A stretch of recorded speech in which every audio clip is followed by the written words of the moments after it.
સફેદ acrylic colour છે. કયો છે? સફેદ એક્રેલિક કલર. કલર આપણે કાઢીએ પહેલા શું કરવાનું? વ્યવસ્થિત મિક્સ કરીને હલાવી અને કમ્પ્લીટ કરી દેવાનો. રેડી? આપણે જરૂરિયાત પ્રમાણે આની અંદર પહેલા થોડો કલર લઈ લેવાનો. રેડી? આને આમ નામ નથી મૂકી દેવાનું. આને શું કરી દેવાનું? બંધ કરી નળે નહીં એવી જગ્યાએ દૂર મૂકી દેવાનું. પછી કલર લઈ અને સીધો આપણે આમાં કામ નથી કરવાનું. આ ઘાટો હોય એટલે થોડું થોડું આવી રીતે આમ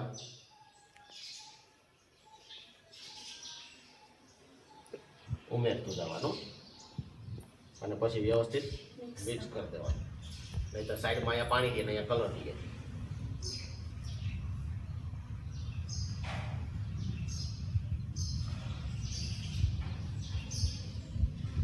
હજી જો ઘાટો લાગે તો આ પડવો જોઈએ. આમ સમજે ને? હજી આ પડતો નથી.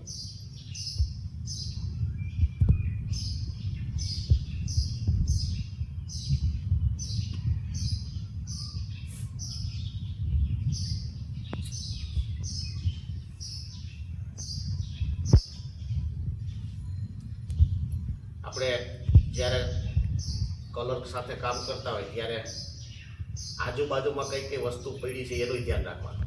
ઊભા થવામાં કે હલવામાં કે દાખલા તરીકે અહીંયા કોઈ વસ્તુ અહીંયા મૂકેલી હોય, હું સીધો આમ ભરી જાઉં તો એ ઢોળાય જાય. એટલે બગાડ ન થાય એ પણ આપણે ધ્યાન રાખવાનું. પછી આપણા હાથ ન બગડે. નહીંતર ઘણી વખત આપણે કલર કામ કરીએ એટલે કપડા અને હાથ ને મોઢે બધે ડાઘા થઈ ગયા હોય. કોઈક આવે તો કે તમે કલર કરતા લાગો. આમાં ક્યાંય ટચ ન થવા દે. નહીંતર શું થાય? અહીંયા માનો આંગળીમાં ટચ થઈ ગયો પછી હું આમ રીતે આમ કરું તો આમાં ડાઘા થાય બધે. એટલે કલર ક્યાંય ટચ થવો ન જોઈએ. પછી ઘણી વાર આપણું ધ્યાન કલરમાં હોય. આ ડીશ આમ મેં પકડી છે અને આવી રીતે હું કલર કરતો ધીરે ધીરે ધીરે ડીશ આમ ત્રાહી થતી જાય ને આપણને ખબર ન હોય અને અહીંથી ઢોળાઈ જાય. એટલે એ ધ્યાન રાખવાનું. પછી આ બ્રશ છે એની અંદર એટલો બધો ઝાઝો કલર આમ લઈ નથી લેવાનો જેથી કરીને આમાં રેગાડા ઉતરે કે ટીપા પડે કે એવું ન થવું જોઈએ. એકદમ નોર્મલ થોડોક જ કલર લેવાનો. જરૂર હોય તો ડીશને હાથમાં રાખવાની, નહીં તો નીચે મૂકી દેવાની. હવે અહીંયા જો આ વરલી આર્ટ આપણે બનાવી એટલે પહેલાં એની બોર્ડર બાહ્ય જે લાઈન હોય એ આપણે પૂરી કરવાની. દાખલા તરીકે આ શું દેખાય તમને? ઝૂંપડી. ઝૂંપડી દેખાય છે ને? તો અહીંયા ધ્યાન રાખજો. જો આવી રીતે મેં મિક્સ કર્યું પછી આવી રીતે આ રાખ્યું.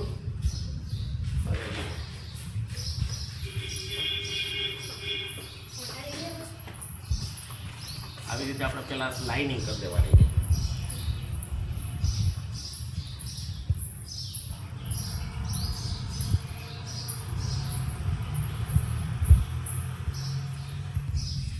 એકદમ શાંતિથી ધીમે ધીમે જો થઈ ગઈ.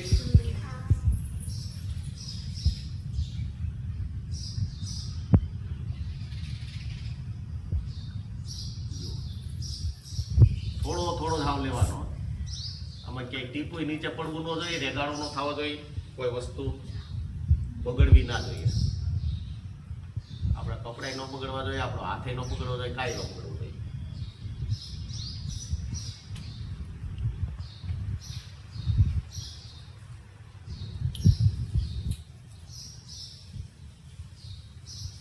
રેડી?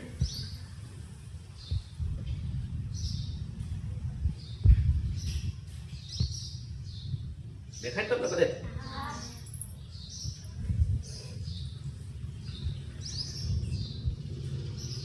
નજીક આવતી રહી દેખાય.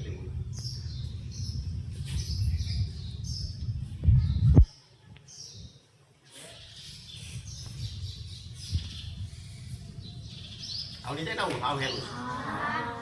આ કયું આર્ટ છે? વરલી આર્ટ. હાવ હેલા હેલો. આની અંદર તમે જાઓ તો જુદા જુદા તમને આકારો દેખા. આપણે જે ગણિતમાં આકારો ભણીએ છીએ ને, ગોળ મતલબ વર્તુળ, ત્રિકોણ, પછી સીધી લાઈન, ત્રાસી લાઈન, પછી ચોરસ, આવા બધા જુદા જુદા આકારો ભેગા કરી અને સરસ મજાનું વરલી આર્ટ તૈયાર કરવામાં આવતું હોય.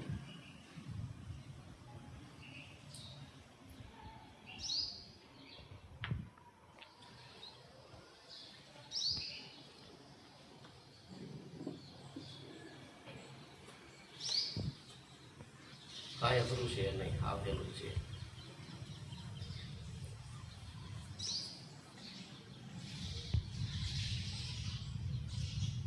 ચાલો કે ઘાઘરું છે અઘરું નહીં તો હાથ ધ્રુજે છે હાથ ધ્રુજે છે એમાં ટેકો લ્યો ને આમ આવી રીતે આમ ટેકો લઈને કરો ને તો નો ધ્રુજે આવી રીતે આમ કરો એટલે ધ્રુજે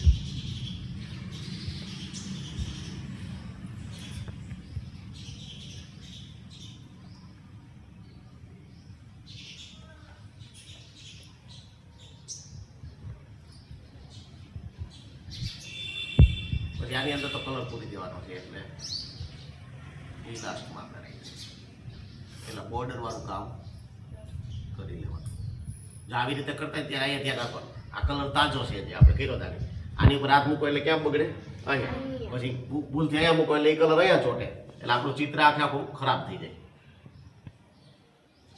એટલે ક્યાં તમે હાથ મૂકો છો ને એ ધ્યાન રાખવાનું નીચે તાજો કલર હોવો ના જોઈએ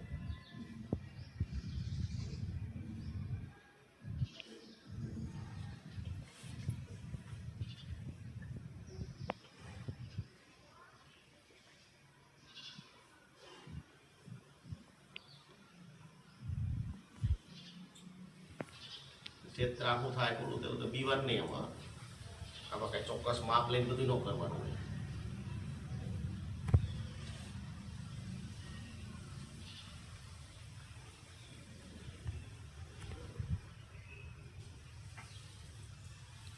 અને સફેદ દોરેલું છે એની ઉપર તમે હાથ મૂકો દીવાર નથી કે ભૂસાઈ જાય હું થાય કાંઈ ન થાય રેડી એ આપણે વ્હાઇટ પેન્સિલથી બનાવેલું છે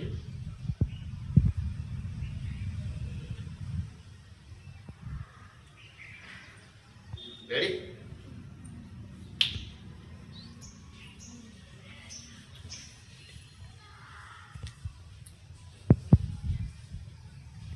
કાજલ નથી ભૂલી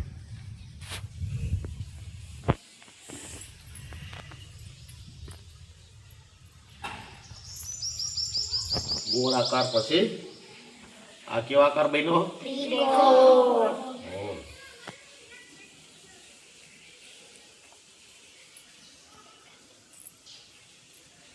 એક મહિલા નાનું બાળક તેડીને ઊભી હોય એવું ચિત્ર છે આની અંદર દેખાય છે ને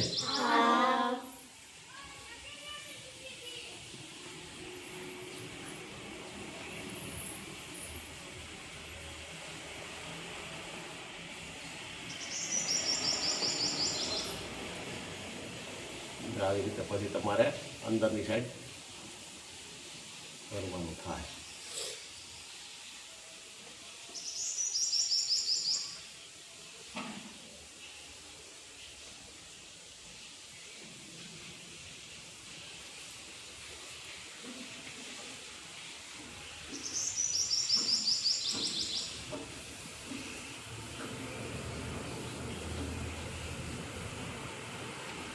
Ready? I'll cut and stop.